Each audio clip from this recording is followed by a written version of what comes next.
Très heureux de vous retrouver, mesdames et messieurs, pour ce nouveau numéro de votre émission Le Débat. Dans ce numéro, nous parlerons de l'un des secteurs clés de développement d'une nation, l'un des plus importants d'ailleurs, je vais nommer l'éducation. Et pour la circonstance, j'ai invité pour votre bonheur Alessandre Adjina. Il est syndicaliste, secrétaire général de SNES TFPB Bénin, entendez, syndicat national des enseignants du secondaire technique et de la formation professionnelle du Bénin. Bonjour Alessandre Adjina. Bonjour monsieur le journaliste. Comment allez-vous? Je me porte très bien, je rends grâce à Dieu. Merci d'avoir accepté notre invitation. C'est moi. Alors, l'autre invité également à côté d'Alessandre Adjina, c'est bien sûr Eddy Kamikoto, psychopédagogue. Bonjour Eddy. Bonjour monsieur le journaliste. Comment allez-vous? Ça va, Dieu fait grâce. Alors, merci d'avoir accepté notre invitation. C'est un plaisir et un honneur. Alors, donc, pour vous installer, pour une toute première question, j'ai bien envie de vous demander comment se porte l'école béninoise. Je vais rester avec Eddy Kamikoto pour le premier tour de table. Merci, monsieur Lassissi. L'école béninoise, on peut le dire, la rentrée 2024-2025 a démarré depuis le 16 septembre. L'école égrène petitement ces derniers jours du premier trimestre. Les établissements ont déjà subi des évaluations, les premières évaluations, d'autres pas encore, les publics pas encore. On peut dire globalement qu'avec le démarrage de la rentrée, l'école béninoise se porte apparemment bien. Apparemment bien parce que pour que l'école se porte véritablement bien, il faut bien évidemment que les acteurs à divers niveaux soient à l'aise dans les conditions requises pour que tous ces acteurs-là contribuent efficacement à la performance du système.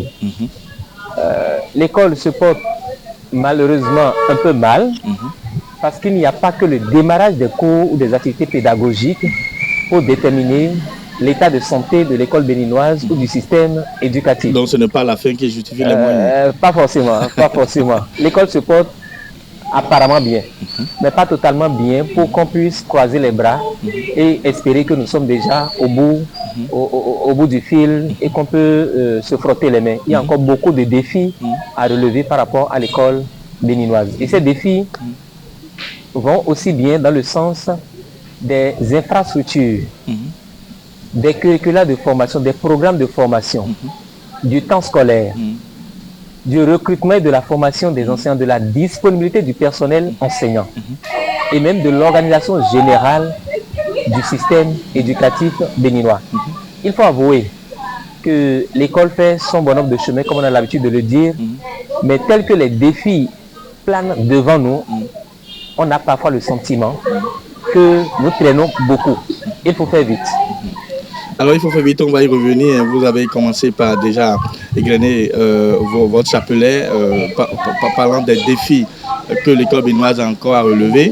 Mais il y a eu quand même, avant la rentrée, je vais parler de la rencontre des centrales syndicales avec le gouvernement, qui marque d'ailleurs le début et la reprise des classes et tout.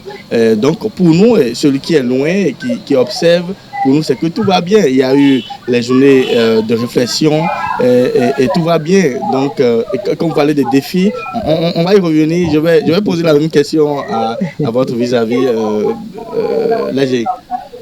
Merci monsieur le journaliste. Notre école se porte comment? Bon, je voudrais prendre par ce bout-là que vous venez d'évoquer, la rencontre entre le gouvernement, les représentants des confédérations et centrales syndicales représentatives.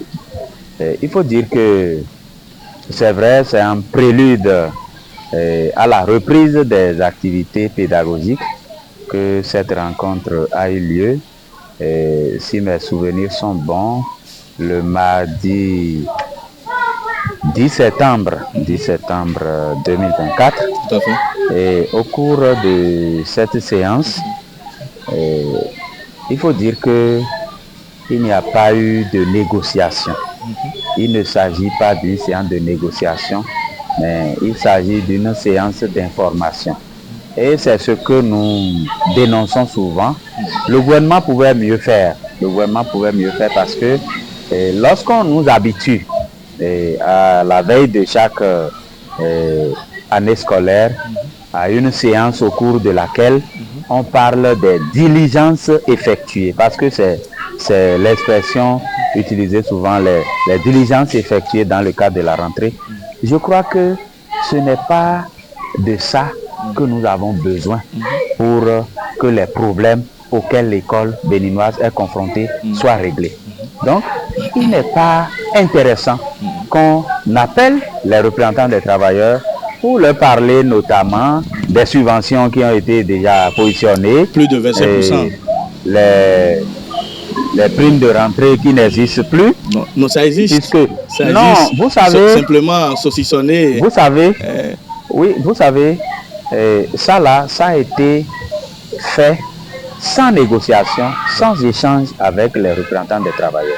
Donc, c'est le gouvernement qui a décidé de façon unilatérale de répartir les primes de rentrée sur le salaire des enseignants. Ce qui n'a pas fait l'objet de débat, de négociation. Est-ce que vous voyez? Donc ça n'avantage pas les enseignants? Non, les enseignants n'ont jamais voulu de cela, ils n'ont jamais demandé ça, et à aucun moment cela n'a fait l'objet de négociation avec leurs représentants.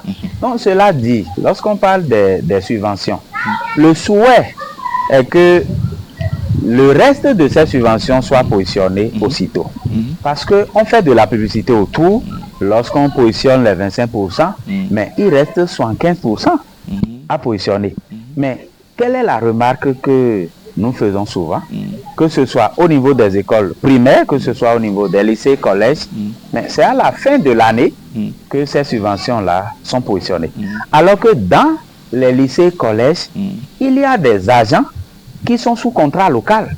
Vous avez des secrétaires qui sont sous contrat local, vous avez des gardiens qui sont sous contrat local, et c'est avec le budget de l'établissement qu'on paye ce personnel-là. Et lorsque les subventions tardent à venir et qu'il y a difficulté de payer ce personnel, on ne peut pas encore parler de retard à ce niveau.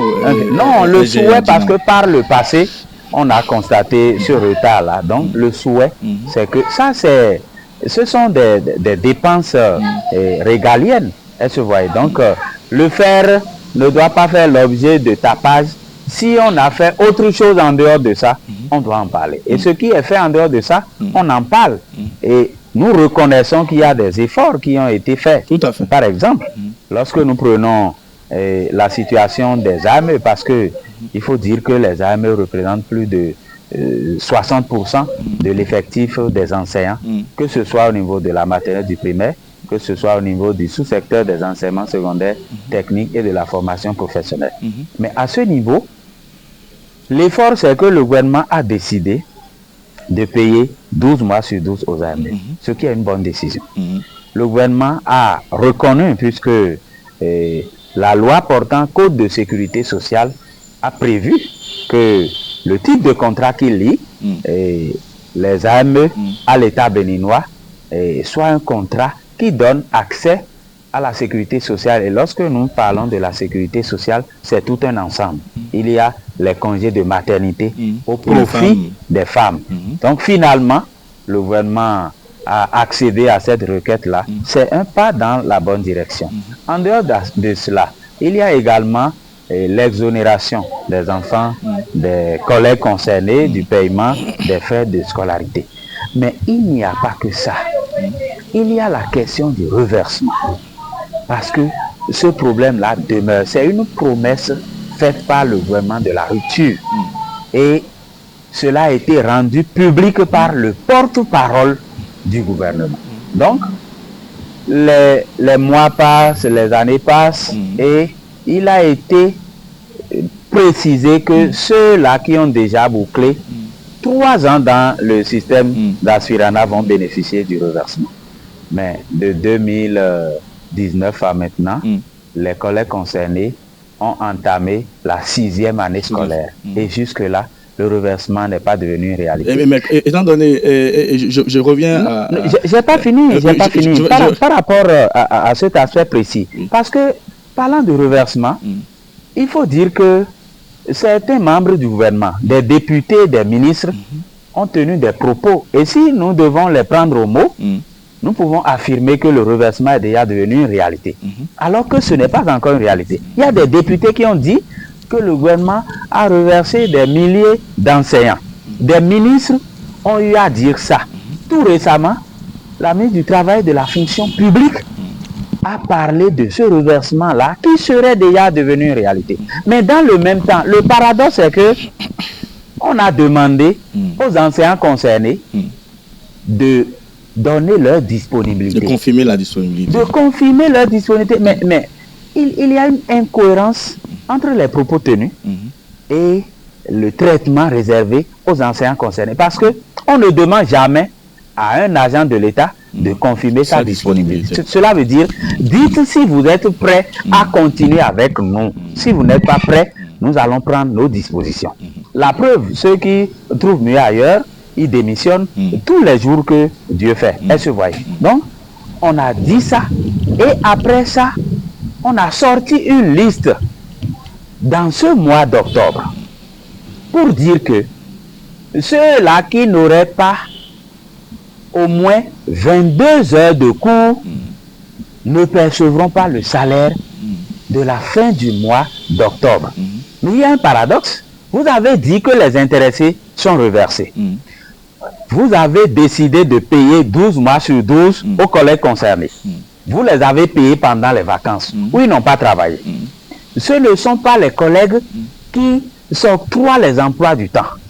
Les emplois du temps ont été attribués et il revient aux autorités à divers niveaux, les censeurs, de veiller à ce que ces emplois du temps soient importés sur la plateforme. Mais comment est-ce qu'on peut dire à celui à qui on a décidé de payer 12 mois, l'argent qu'on a payé pendant les vacances, on dit maintenant, s'il ne totalise pas 22 heures, on ne va pas lui payer le salaire du mois d'octobre. Il faut voir toute l'incohérence qui est là. Donc, c'est de l'esclavage, quoi. On peut mieux faire et notre souhait, c'est que le gouvernement de la rupture fasse mieux. Eddy Kamikoto, vous pensez que vous qui êtes psychopédagogue, et ne pensez pas que vous ne pensez pas peut-être que le gouvernement a fait des efforts concernant cette catégorie d'enseignants appelée AME? Vous ne pensez pas que le gouvernement va finir par tenir sa parole ou les gens disent que même dans le budget 2025 qu'on n'a pas prévu cela? Et qu'est-ce que vous répondez à cela? C'est malheureusement là tout le mystère. Est-ce que ça va tenir? Est-ce que ça ne va pas tenir? Tous les aspirants s'interrogent. Les acteurs, les autres acteurs du système éducatif s'interrogent. Les parents s'interrogent. Je peux dire que la communauté éducative s'interroge. Et d'interrogation en interrogation, on finit parfois par se décourager. Et parmi dans le rang des aspirants, Adinala dit, vous savez, la nature horreur du vide. Lorsqu'on a promis une fois, 2 fois que ce n'est pas arrivé, dès que les gens trouvent des opportunités ailleurs, ils s'en vont. Et la preuve, c'est ça qui fait qu'en pleine année scolaire, il y a des missions ou désistements d'enseignants. Les enfants sont laissés pour compte le temps pour les autorités de remplacer ou de redéployer de nouveaux enseignants. Et je trouve que ce processus, en principe, on ne devrait pas traîner si tant avant de les reverser. Mais parce que là, il y a quand même d'autres collègues aspirant au métier de l'enseignement qui sont dans la base de données qu'on pourrait également exploiter rapidement pour répondre à votre inquiétude. Malheureusement, on ne les sollicite pas.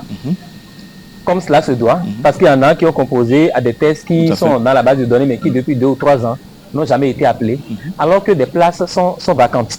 Et plus loin, on organise, vous savez, c'est en octobre qu'on a organisé le test, un nouveau test pour le recrutement des AME.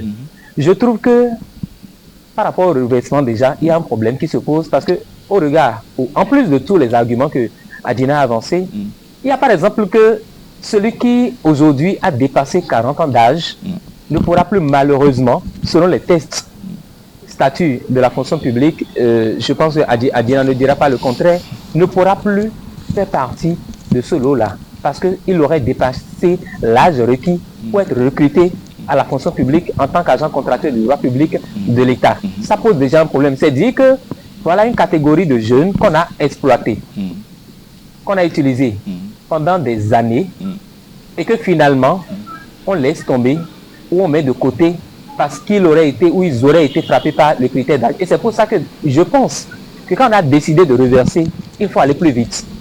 Je ne sais pas si les calculs au niveau des finances doivent prendre si tant de temps avant de prendre la décision. Et par rapport au volet que vous soulevez, lorsqu'on a organisé par exemple les tests en octobre, je trouve que c'est parfois un manque d'anticipation qui continue de gangréner certains pans du système. L'école a commencé depuis, ou les cours ont repris depuis le 16 septembre. Mais pourquoi est-ce qu'on attend octobre pour organiser un nouveau test alors qu'on a eu les mois de juin, de juillet, les mois d'août, de septembre, même début septembre, on pouvait encore organiser et s'assurer qu'à la rentrée, au démarrage de la rentrée, les nouveaux enseignants recrutés, c'est-à-dire ceux qu'on aurait retenus dans la base de données, seront déployés. Et là, c'est les enfants qui sont perdants. Et par rapport aux primes de rentrée, je voudrais bien revenir là-dessus. Vous savez, Adina a rappelé que c'était de façon unilatérale et c'est malheureusement ce qui tue aussi le système. C'est à croire que parfois, il y a des personnes tapis dans l'ombre quelque part qui prennent les décisions et qui les imposent à la grande majorité. Sinon, comment concevoir que les autorités appellent les partenaires sociaux, échangent avec eux à la veille de chaque rentrée, mais qu'on prenne une décision de cette envergure et que ce ne soit pas de façon unanime ou consensuelle. Ça pose un problème. Et plus loin, les gens ne perçoivent pas toujours. En fait, je ne voudrais pas étiqueter quelqu'un, mais c'est parce que les autres sont peut-être logés dans de meilleures conditions qu'ils ont l'impression que tout le monde comment je vais le dire, que tout le monde a les mêmes facilités dont ils bénéficient dans la République. Ce n'est pas vrai. Parce que l'enseignant, parfois, compte sur cette prime de rentrée pour organiser lui-même sa rentrée scolaire. On demande aux enseignants d'être bien décents, de s'habiller décemment. On demande aux enseignants, et si je vous dis combien on alloue à l'enseignant par rapport à sa prime d'habillement, non, c'est ridicule. Donc l'enseignant a besoin par exemple de cette prime pour organiser lui-même sa rentrée, organiser la rentrée de ses enfants. Mais voilà comme on est ou qu'on saucissonne cette prime sur toute l'année sans prendre même leur avis. Et bon, parfois les gens, c'est pour ça que je dis, c'est comme si, je ne sais pas si le chef de l'État est toujours informé de ce qui se passe dans le système, mais il faut qu'il soit de mieux en mieux informé. Parce que quand ça se passe ici, on a l'impression que ce n'est pas toujours le chef qui a décidé. Mais c'est peut-être les personnes mandatées par le chef pour conduire le système qui prennent les décisions sans remonter l'information et prendre l'avis du chef. Et ça pose un problème parce que c'est les enseignants qui partent fâchés, c'est les acteurs clés du système qui partent courroucés, et donc ça peut mettre en branle l'efficacité de ce système-là. Je trouve que pour une décision du genre, on devrait mieux faire d'associer les acteurs. Et plus, le dernier aspect, les subventions. Quelle efficacité voudrait-on d'un système pour lequel les gens ont peut-être besoin, je ne sais pas, je dis du n'importe quoi, ils ont besoin de 100 000 pour l'année, mais on leur envoie 25 000. Ce n'est que le début. Non, mais monsieur Lassisi, vous savez, monsieur Adina l'a dit, il y a des dépenses de souveraineté. Il y a des dépenses qui n'attendent pas. Et parfois, vous vous rendez compte que les chefs d'établissement, surtout dans les écoles publiques... Il y a le budget de l'établissement. Non, mais le budget, les subventions, aujourd'hui, la gratuité est décrétée pour toutes les filles. Au collège, dans les enseignements secondaires généraux.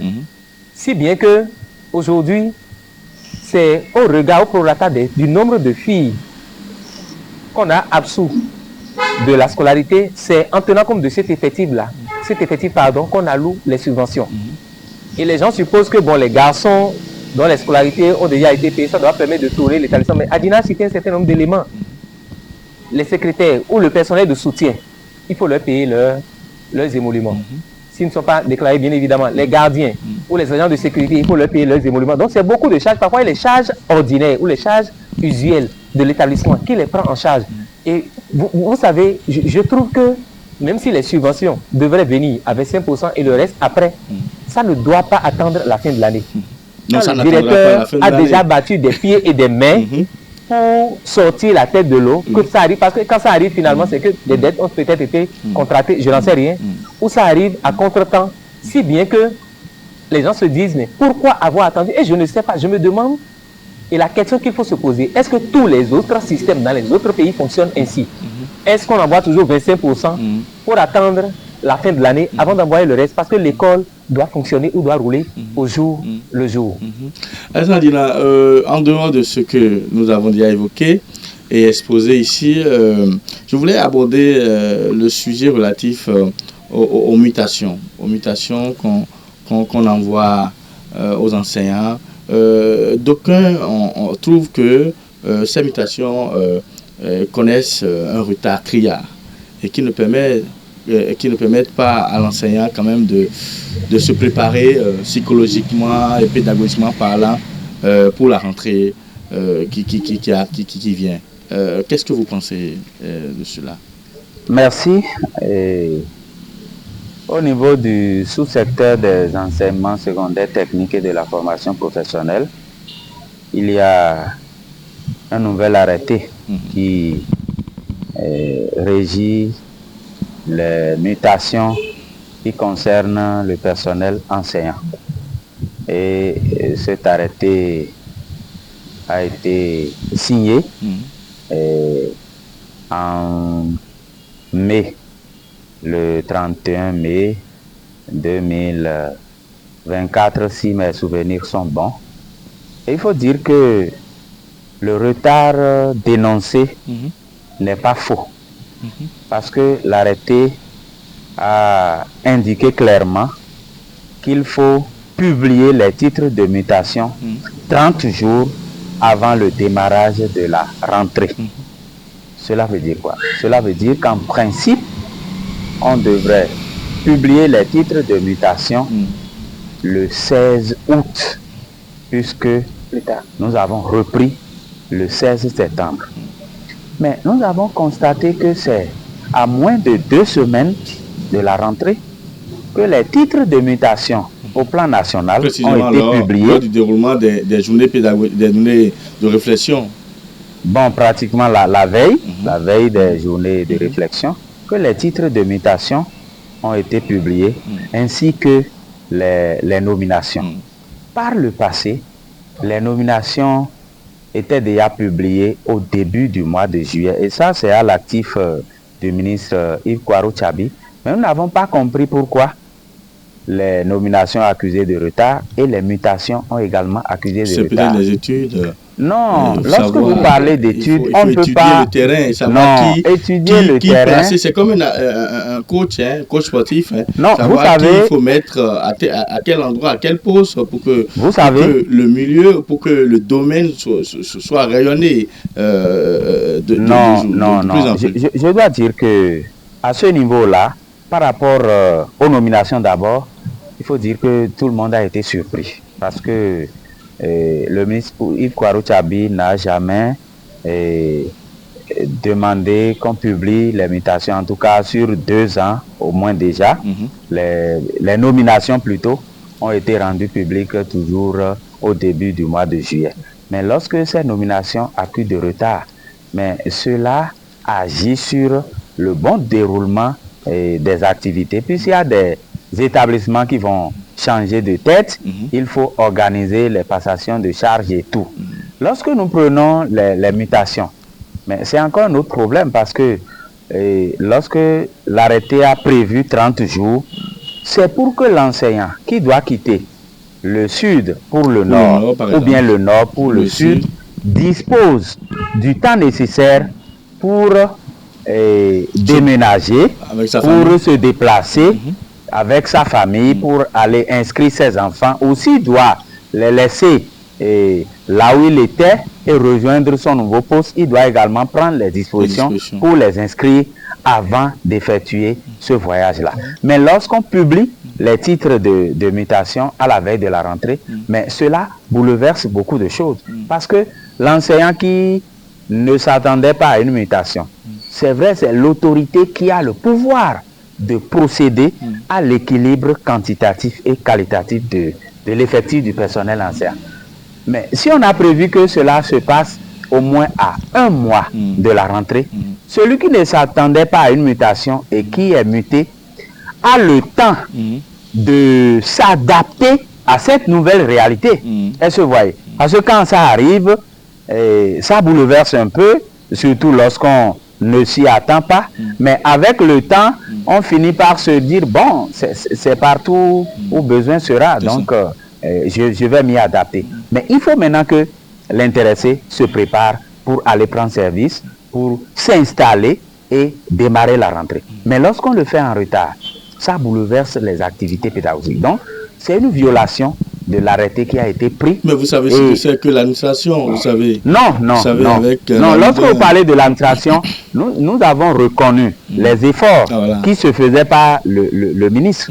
Maintenant, lorsque ça se passe autrement, mais nous soupçonnons qu'il y a eu certainement des pressions politiques parce que, vous savez, le ministre, c'est quelqu'un, même s'il n'arrive pas à régler tous les problèmes, mais il écoute quand même les enseignants et les acteurs de notre sous-secteur.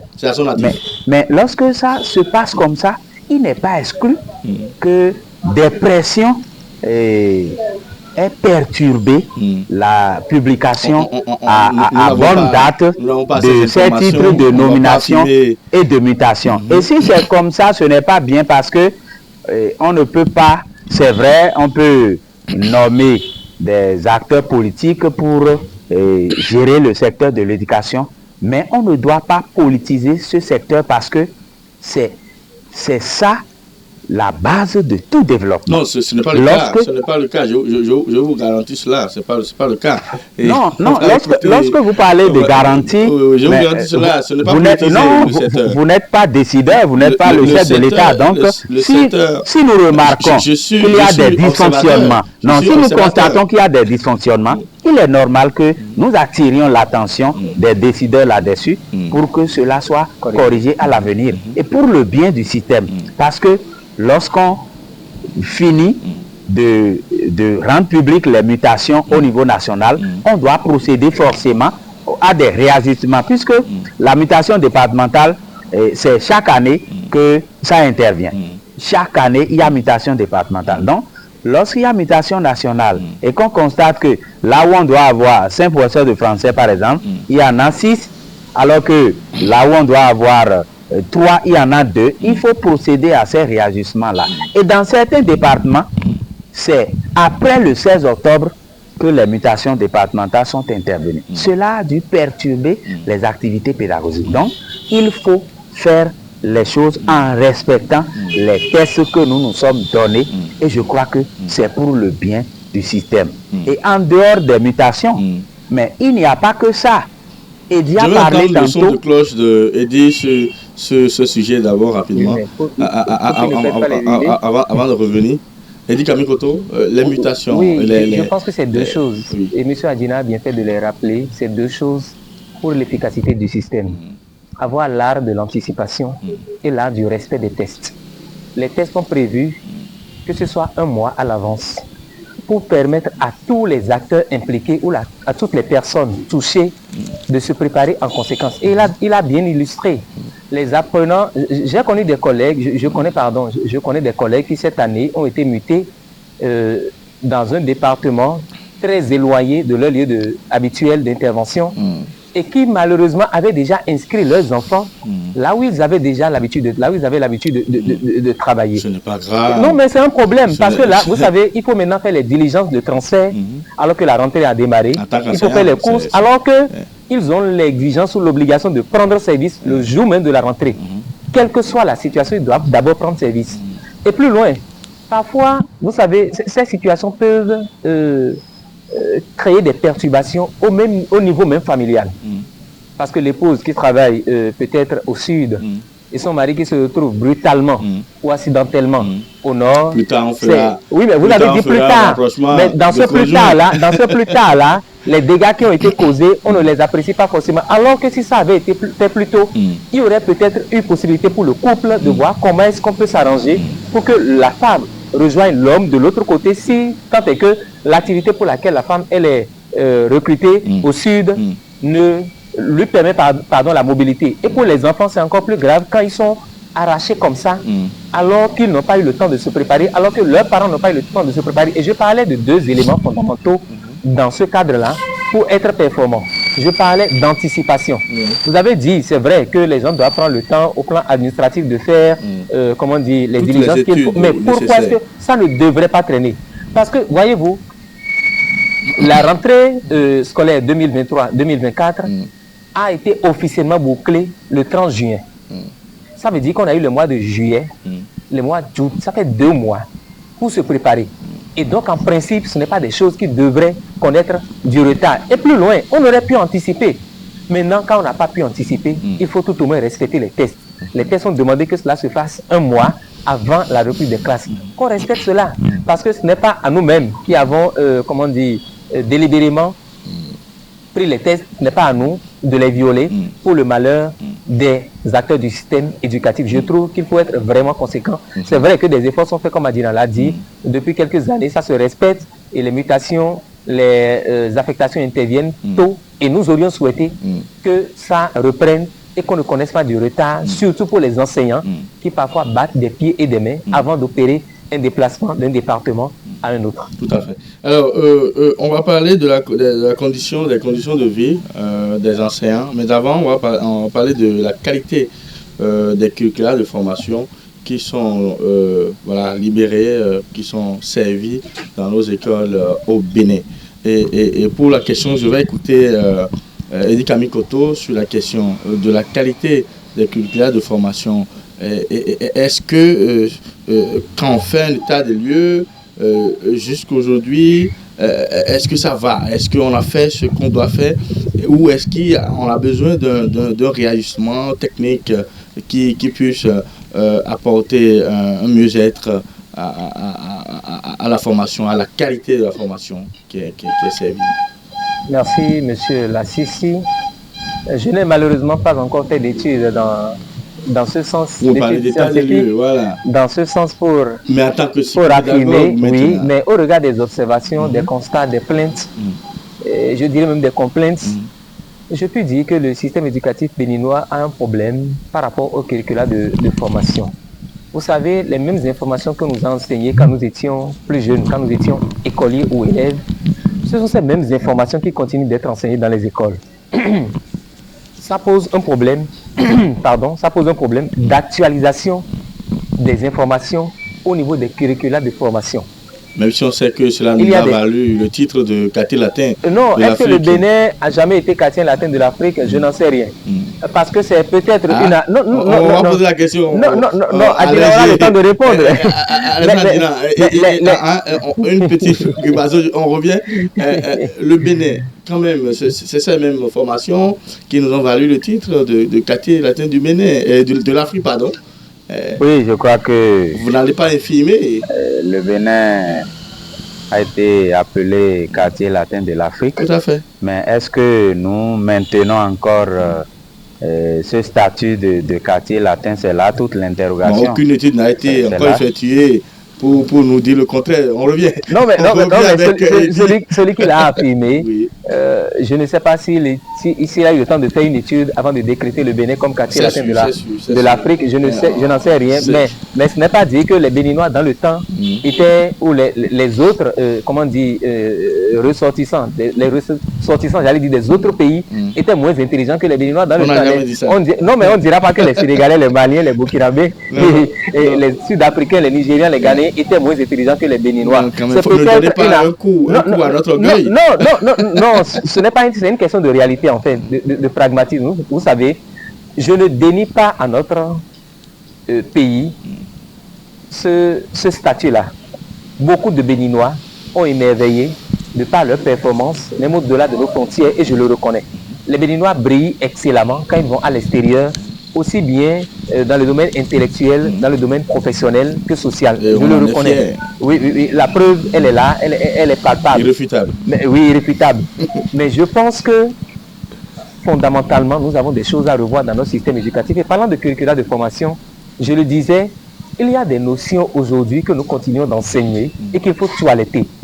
Il y a des disciplines au niveau desquelles il faut opérer un véritable toilettage. Et quand je le dis, je voudrais remercier les autorités au niveau primaire qui ont commencé par opérer un certain nombre de réformes dans ce sens. Les curricula de formation ont commencé par être revus au niveau du primaire.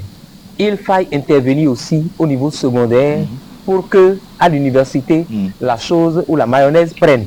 Parce que, vous voyez, quand les curricula de formation deviennent trop lourds, sont dépassés ou deviennent caduques, ça ne promeut, plus l'excellence en milieu scolaire et éducatif. Et le constat est que, malheureusement, aujourd'hui, nous continuons à enseigner des notions qui sont dépassées, des notions qui viennent encombrer les matières et qui ne sont pas forcément utiles tout de suite, qui ne sont même pas forcément utiles demain. Et c'est ça davantage qui fait que dans nos écoles aujourd'hui, le temps scolaire, il est devenu très élastique. Les apprenants continuent d'aller au cours, quand nous prenons les collèges, de 7 heures, parce que le règlement des collèges aujourd'hui rappelle que les écoles sont ouvertes, les établissements sont ouverts à partir de 6h45 et les cours vont jusqu'à 19h. Parce que justement, les curricula de formation sont très lourds. Je pense qu'il faut les revoir, il faut les revisiter. Ou parce qu'il n'y a pas assez d'infrastructures. Non, mais non seulement les infrastructures, mais quand vous prenez par exemple, quand vous prenez les quotas horaires attribués par, dans les différentes matières, vous verrez qu'en 6e par exemple, en français c'est 6 heures par semaine hebdomadaire. Vous verrez que dans certaines matières, c'est 3 heures ou 4 heures. En français, c'est 2 matières. Oui, en français, c'est 2 matières, mais en bloc. Mais ça ne se justifie pas. Ça ne se justifie pas forcément parce que vous voyez, et quand nous prenons les autres disciplines, c'est pareil. Il y a parfois des notions qu'il faut dépasser. Vous savez, je dis par exemple, on continue d'enseigner la Deuxième Guerre mondiale, la Première Guerre mondiale, dans certaines classes. On enseigne les réalités des autres pays, la Chine, le Japon, les Nations Unies. Je suis d'accord qu'il faut donner à nos apprenants de la culture générale. Mais dans quelle dose? Parce que c'est des enfants à qui nous avons tout le temps transmis des connaissances. On parle également du Bénin. Non, mais on ne parle pas assez du Bénin. C'est là j'en venais. On ne parle pas assez du Bénin. On ne parle pas des héros du Bénin. En fait, le Bénin devrait être fondamentalement enseigné. Faites le tour des autres pays, sous d'autres cieux. Les gens n'enseignent pas le Bénin, tel que nous enseignons leur réalité, les réalités venues d'ailleurs, tel que nous enseignons le Japon, la Chine, les États-Unis. Les puissances économiques mondiales. Non, mais je suis d'accord, mais ça c'est de la culture générale qu'on peut enseigner, mais qu'on peut ne pas étendre sur plusieurs années et pourtant faire acquérir ces compétences à nos enfants. Et vous savez, je parlais de curricula de formation, ça rejaillit aussi sur la redéfinition du temps scolaire. Aujourd'hui, 21e siècle, en 2024, est-ce qu'on a encore besoin? Avons-nous encore besoin d'ouvrir nos écoles pour nos apprenants du lundi jusqu'au vendredi de 7h à 19h pour faire d'eux des génies? Je pense que la réponse, elle est non. Donc, revoir en même temps les curricula de formation, mais permettre aussi que le temps scolaire soit revisité, ce serait pour le bien du système. Ailleurs, on va jusqu'à mercredi soir.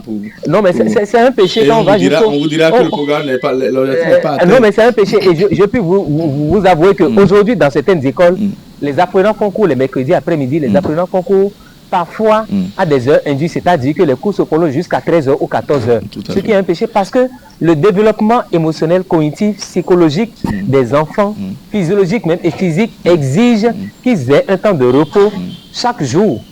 Malheureusement, nous ne le respectons pas toujours. Je ne dis pas que c'est dans toutes les écoles que ça se fait. Et vous l'avez dit, c'est peut-être par manque d'infrastructures. Et donc, nous avons beaucoup trop de défis à relever. La même question pour l'EG Adina.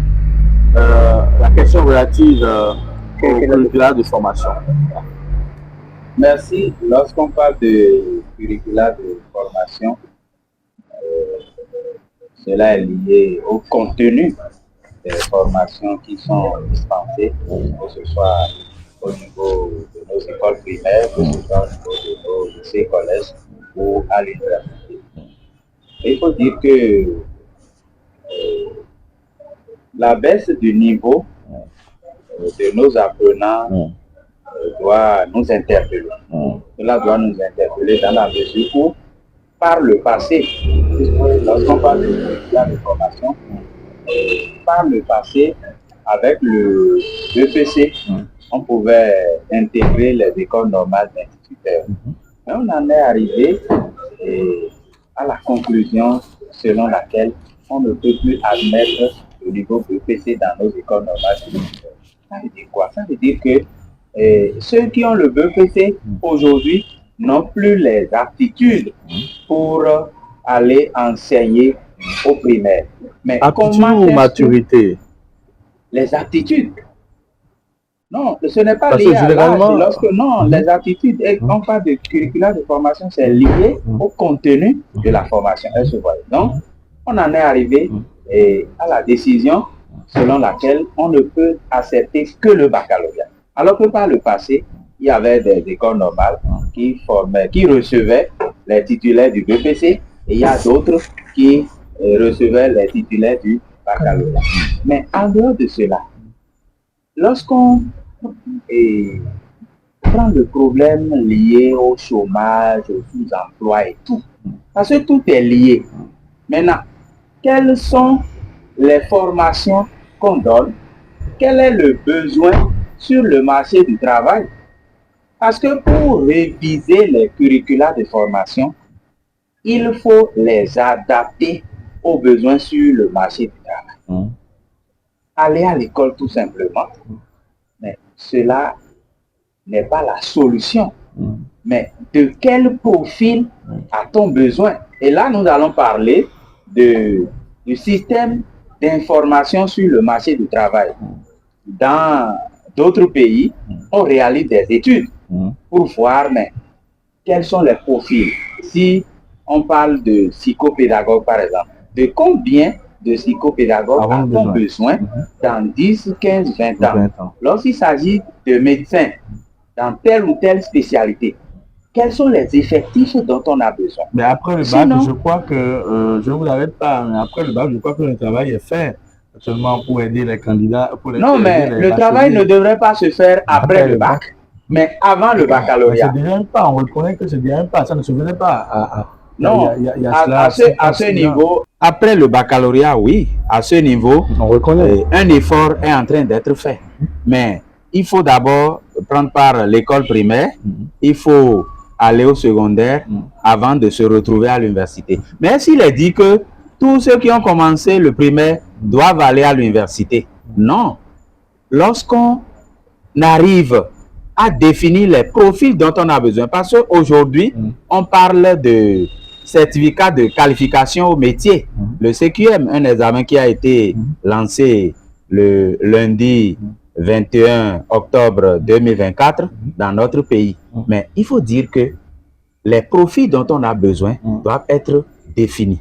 Et il faut adapter les curricula de formation à ces profils dont on a besoin. Et il faut réaliser une étude pour définir les effectifs et orienter les formations dans ce sens.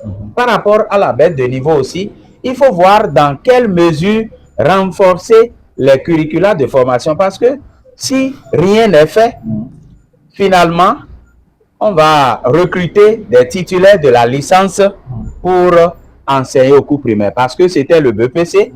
Le BPC a été disqualifié, c'est maintenant le baccalauréat.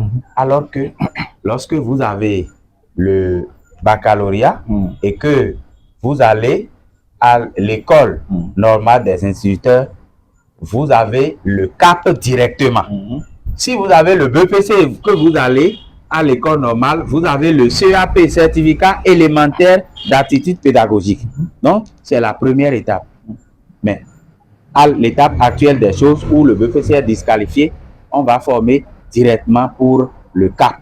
Mais l'autre problème, on parle de curricula de formation. Nos écoles normales, puisque nous parlons du secteur de l'éducation, mais qui sont ceux-là qu'on envoie vers les apprenants pour leur donner la formation? Lorsque vous prenez les écoles maternelles et primaires, avec le système de l'aspirana, puisque les écoles normales ont été fermées depuis 6 ans, avec le système de l'aspirana, on a fini d'absorber les titulaires du CEAP du CAP et on recrute celui qui a le baccalauréat pour aller enseigner au cours primaire. Et on peut leur, puisque le besoin est là, on peut leur remettre n'importe quelle classe. Non, ils ne sont pas formés pour et ils n'ont pas été formés pour. C'est là un autre danger parce que celui qui a le baccalauréat, un diplôme académique, n'a pas les aptitudes pour agir sur ces âmes innocentes et fragiles.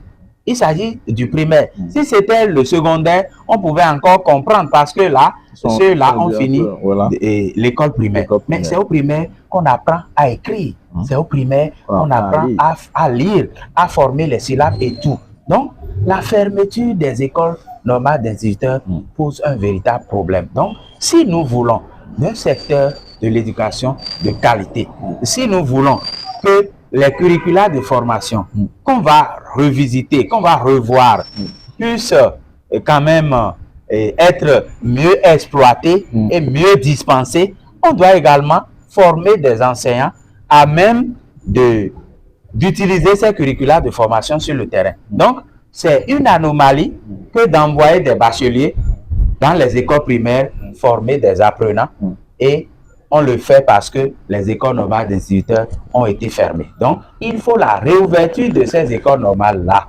Et je crois que la question des curricula de formation, c'est une question très sensible et il faut mener des réflexions autour de cette question-là. C'est vrai, beaucoup de débats ont été menés par rapport à ça, mais nous pensons que si nous voulons d'une éducation de qualité, si nous voulons que notre secteur éducatif forme des gens capables de se prendre en charge, capables de s'outiller, capables d'exercer un métier, capables de s'auto-employer, je crois qu'on doit nécessairement revisiter les curricula de formation pour réduire un tant soit peu le taux de chômage dans notre pays parce que tout est lié à ce niveau-là.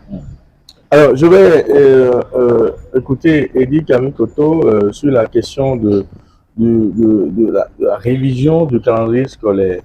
On va vous écouter, ce sera en même temps votre mot de la fin et également le secrétaire général va vous donner également son mot de la fin. C'est vrai que c'est l'autorité qui définit le temps scolaire, c'est-à-dire à quelle heure est-ce que les écoles sont ouvertes et quelle est l'heure de fermeture, qu'on soit au primaire, à la maternelle, au primaire, au secondaire ou même au supérieur. Mais il se fait que les enfants passent aujourd'hui beaucoup trop de temps dans les écoles et ce n'est pas là le problème, mais la difficulté c'est que pour pallier le taux de chômage et de sous-emploi élevé, il faut réorienter les objectifs de l'école. L'école ne doit plus continuer à n'enseigner que les matières classiques. L'école doit former aussi. Aujourd'hui, le gouvernement est en train de faire la promotion de la formation technique, de l'enseignement technique et de la formation professionnelle dans les écoles. Et les objectifs, les prévisions, c'est que à l'horizon 2030, nous ayons 30% dans l'enseignement secondaire général et 70% dans l'enseignement technique et la formation professionnelle. Mais comment est-ce qu'on fait pour y arriver? C'est revoir le temps scolaire de façon à réduire la masse horaire attribuée aux matières classiques, que l'on soit au primaire, ES, EST, français, expression écrite, mathématiques, ou qu'on soit au collège, mathématiques, PCT, SVT, histoire, géo, philosophie, anglais, etc., qu'on revoit à la baisse les quotas horaires attribués à ces matières-là en diluant les curricula de formation, donc en enlevant les curricula de formation, ce qui n'est pas très utile et qui n'est pas indispensable pour les apprenants, et n'enseigner que ce qui est essentiel. C'est vrai qu'il y a, des enjoliveurs qui sont toujours nécessaires, mais on parle de l'essentiel désormais dans les classes, de façon que les classes ouvrent désormais par exemple à 8h, 8h30, et déjà les cours de 7h. Pour les enfants qui ne sont pas encore, qui sont encore en âge préscolaire, c'est un problème. Les enfants qui sont primaires, en réalité, ne devraient pas déjà venir à l'école à 6h30 ou 6h45 parce qu'ils ont besoin d'un temps de repos pour leur développement intégral, au plan cognitif, au plan affectif, au plan émotionnel, au plan physique, etc. Donc, redéfinir le temps scolaire pour que les écoles ouvrent, par exemple, désormais à 8h, 8h30, et qu'à 13h, toutes les matières classiques soient, comment dire, achevées d'être enseignées dans les écoles, que de 13h à 15h, les enfants se reposent, prennent leur déjeuner, et que de 15h à 17h, c'est ce que je pense, les écoles soient ouvertes ou continuent de travailler, mais en formant les apprenants aux divers métiers. Alessandra Dina a parlé du certificat de qualification au métier que le gouvernement aujourd'hui promeut, qui a commencé depuis un moment, mais qui est aujourd'hui dans une nouvelle dynamique. On parle aujourd'hui du CQM rénové. Donc, dans cette dynamique, dans les écoles, par exemple, les enfants ou les apprenants sont formés dans les métiers, les divers métiers. Je parlais de l'apprentissage de la couture, les métiers pratiques, les classes culturelles. Oui, les classes culturelles, c'est un pas. Et nous encourageons les autorités pour cela. Mais il ne faut pas se limiter aux classes culturelles et sportives. Il faut aller aussi à l'apprentissage des métiers. Ça se faisait, comment dire, dans le temps du programme d'édification de l'école nouvelle, ça se faisait où il y avait du jardinage, les métiers de l'agriculture. Pourquoi est-ce qu'on ne peut pas revenir à cet idéal-là en formant les apprenants dans les après-midi de 15h à 17h, en couture, en menuiserie, en coiffure, en agriculture, en hôtellerie, restauration, pour qu'après l'obtention du baccalauréat, ces apprenants-là soient capables de faire quelque chose de leur main, en plus du bac qu'ils ont obtenu. Et là, ça permettra aussi de résoudre des problèmes que les autorités ont perçus. Aujourd'hui, dans les administrations publiques, il est dit que les administrations doivent fermer à 17h30 pour que les parents puissent aller chercher leurs enfants. Mais il se fait que les écoles continuent de travailler jusqu'à 19h. Ça fait en fait un paradoxe parce que les écoles ou les administrations ferment à 17h30. Les parents, au lieu d'aller chercher les enfants, sont obligés d'attendre encore 19h pour les chercher. Et ça veut dire qu'on n'a pas forcément résolu le problème pour lequel on a ramené leur, de fin d'activité professionnelle dans les administrations à 17h30. Donc je pense que en finissant les cours à 17h, ou les formations dont je parle, les formations pratiques dans les écoles à 17h, on permettra aux parents d'aller chercher les enfants à 17h30. Ils rentrent tôt et ils pourront mettre le temps à profit. Sinon que l'autre conséquence, malheureusement, dommageable pour les apprenants, c'est que ils finissent les cours à 17h30, parfois pour rentrer, ils sont 20h, 21h, parfois même 22h, ils sont très épuisés, ils n'arrivent plus à rendre le meilleur demain. Donc on aurait résolu le problème d'efficacité du système au niveau des apprenants. Mais là, quand on parle de 21h, 22h, n'est-ce pas que là vous posez un autre problème, le suivi des parents ou le rôle des parents après l'école. Oui, mais quand les écoles ne vient pas du ressort de l'enseignant ou de l'école. Non, ce n'est pas forcément, mais c'est l'école, c'est le système, c'est les autorités qui décident de quand est-ce que les écoles doivent fermer leurs portes. Oui. Et ma proposition, c'est que désormais les écoles ferment leurs portes à 17h. C'est-à-dire que les après-midi de 15h à 17h, ce n'est plus les matières classiques qu'on va continuer d'enseigner, mais que les apprenants soient formés aux divers métiers. Les divers métiers qui existent dans notre pays. Et j'en ai cité pas mal. Les métiers de l'agriculture, les métiers agro-pastoraux, les métiers ordinairement qui sont réservés aux artisans. Et on peut aller plus loin, les métiers du numérique. Et si possible, faire venir les professionnels de ces métiers-là dans les écoles pour former les apprenants. Ce serait l'idéal. Il faut que les apprenants ne soient pas obligés de se déplacer. On peut même organiser la chose de façon à permettre, par exemple, à des apprenants de l'établissement d'aller se faire former dans un atelier de couture ou de coiffure qui est proche de l'établissement. Ça peut s'organiser si on décide d'arriver à cet idéal-là. On va y aller avec votre mot de la fin. Oui. Déjà. Oui, déjà. On va faire déjà signe que nous avons épuisé le temps. Je vais écouter l'article 1er de la loi 2003-17 du 17 novembre 2003 portant orientation de l'éducation nationale dispose que l'école doit constituer la première priorité de l'État. Et donc je voudrais inviter les acteurs qui ont en main les manettes du système éducatif à vraiment battre des pieds et des mains pour que l'école béninoise connaisse ces jours glorieux, comme vous le disiez, dans le temps, et que le Bénin, hier quartier latin de l'Afrique, puisse se redorer ce blason-là de quartier latin de l'Afrique. Alors, Adila, je vais vous écouter.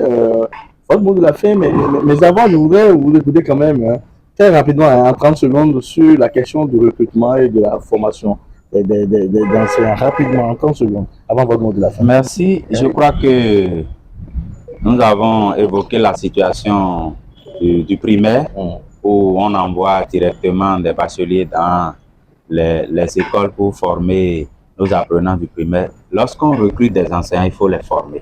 Et la chose est valable également pour le sous-secteur des enseignements secondaires techniques et de la formation professionnelle. Parce qu'à ce niveau, il y a un véritable problème qui se pose au niveau du sous-secteur des enseignements secondaires techniques et de la formation professionnelle. La gestion de la carrière pose un véritable problème. Dans la mesure où il y a des catégories d'enseignants, des promotions qui sont souvent lésées.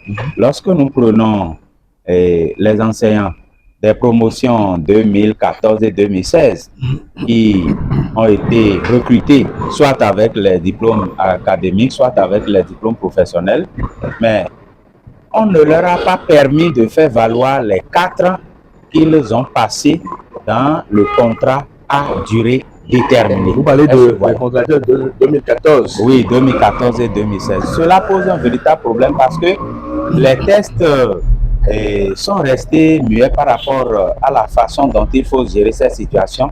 Et très souvent, lorsque les tests sont muets, je crois qu'il faut les utiliser en faveur du travailleur. Il y a plus de 3000 on a dans le cas. Oui, mais l'État a décidé d'exploiter ces tests-là en défaveur des travailleurs. Cela pose un véritable problème et ça ne motive pas. En dehors de cela, il y a la question de la mise en formation des professeurs adjoints. Parce que dans notre pays, nous avons dit tantôt que les collègues AME, qu'ils urgent de reverser et font partie de plus de 60% de l'effectif. Mais lorsque nous prenons les agents de l'État qui font environ 13 000 au niveau du sous-secteur des enseignements secondaires techniques et de la formation professionnelle, on a à peine 1000 élèves professeurs certifiés et professeurs certifiés. Mais où se trouvent ces 1000-là? Ce sont ces 1000-là, élèves professeurs certifiés, qui sont chefs d'établissement, directeurs, proviseurs des lycées, collèges, censeurs adjoints. C'est-à-dire que ceux-là sont dans l'administration et ce sont les professeurs adjoints qui, à 99% pratiquement, interviennent dans les classes de second cycle en violation des dispositions du décret 2015-592 du 21 novembre 2015 portant statut particulier des corps des personnels enseignants de l'enseignement du second degré. Donc, il urge qu'on prenne des dispositions puisque le même décret a prévu que lorsque un agent passe 3 ans dans la catégorie à échelle 3, c'est-à-dire lorsqu'il passe 3 années en tant que A3 professeur adjoint, on doit pouvoir prendre des dispositions pour l'envoyer en formation en vue de l'obtention du CAPES s'il avait le BAPES ou bien du CAPET s'il avait le BAPET. Mais il y en a qui ont déjà passé 13 ans, 14 ans, d'autres 8 ans, d'autres 5 ans, d'autres 7 ans. Mais aucune disposition n'est prise pour que ceux-là puissent être envoyés dans les écoles normales en vue de leur formation pour l'obtention du CAPES et du CAPET respectivement. Donc, cela pose un véritable problème parce que dans un pays qui veut d'une éducation de qualité, on ne doit pas continuer à envoyer les professeurs adjoints enseigner au second cycle. Et on a même formé des philosophes au BAPES, alors que la philosophie ne s'enseigne pas au premier cycle. Des philosophes sont titulaires du brevet d'aptitude au professorat de l'enseignement secondaire. Donc, par rapport à la formation, il urge que ce problème-là soit réglé et qu'on règle les autres problèmes parce que il y a des collègues, toujours des promotions 2012-2014, qui sont titulaires de la licence professionnelle, qu'on devrait classer en A3-1. Et dans le cadre de leur formation, on devrait les former pour qu'ils obtiennent le CAPET parce qu'ils sont de l'enseignement technique. Et ils ont passé le concours en tant que titulaire de la licence professionnelle qui équivaut à la maîtrise académique. Mais qu'est-ce qu'on a constaté? On les a rétrogradés en les considérant comme étant titulaires d'une licence académique. On les a classés en B1-1 et ce problème n'est pas réglé jusque-là. C'est un acte qui viole les dispositions de du décret portant régime juridique d'emploi des agents contractuels de l'État. Parce que l'article 10 de ce décret est précis, la licence professionnelle équivaut à la maîtrise académique et on doit les classer en A3-1. Il y a de ces problèmes-là qu'on doit pouvoir régler pour le bien de l'école. Mon souhait est que vous puissiez programmer une autre émission pour qu'on puisse débattre de ces questions-là. Et nous profitons de l'occasion pour lancer un appel au gouvernement. Nous autres, si c'est bon, nous allons dire que c'est bon. Parce que nul n'a intérêt à dire, bon, tout est mauvais.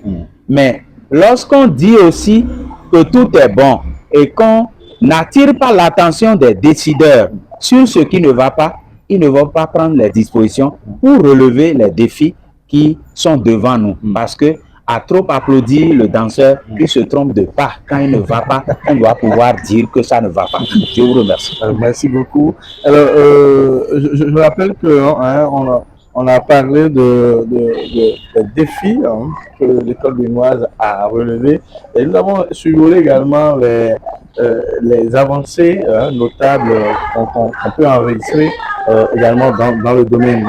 Et j'aurais voulu, comme vous l'avez dit, cela va sans dire, on va se retrouver encore très bientôt pour parler d'autres défis parce que il y a toujours, il y a par exemple la question de candidats, la candidature, comment il faut sécuriser sa candidature en tant que candidat au BPC comme au bac. On va parler de l'éternel problème des AME, le quota horaire requis et tout. Il y a également la question de en tout cas, nous allons revenir avec un autre numéro de cette émission. Merci de nous avoir suivis. C'est déjà la fin de cette émission. Je rappelle que nous avons reçu Alessandre Adina, qui est secrétaire général de la SNES TFPB Bénin.